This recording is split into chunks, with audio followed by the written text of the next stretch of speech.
This is the Lone Crater YouTube. We hope this video helps. You start by getting prerequisites out of the way. Power the JBL Link 20 and charge it to around 50% so updates won't fail. Open the Google Home app and sign in with the Google account you'll use for voice control. Make sure your phone's Bluetooth is on and that both the phone and speaker will join the same Wi-Fi network. Once done, you're ready to put the speaker into setup mode and let Google Home discover it automatically. You'll now add the Link 20 inside the Google Home flow. Tap the plus icon, choose Add Device, then set up New Device in your home. Follow the prompts, select your JBL Link 20 when it appears, connect briefly to its temporary setup Wi-Fi, and allow location and microphone permissions so discovery works. Next, assign the household Wi-Fi network and let the app push any firmware updates.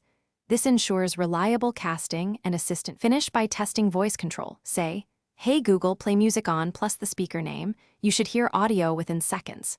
If it fails, reboot the speaker, your phone, and the router, and then try again. Many issues are network related. Make sure your routers too. 4 GHz band is enabled if the device struggles with 5 GHz. As a last resort, perform a JBL Link 20 factory reset and rerun the Google Home setup. That clears pairing problems and stale firmware states.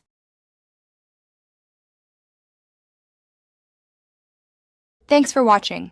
Consider subscribing if we helped you.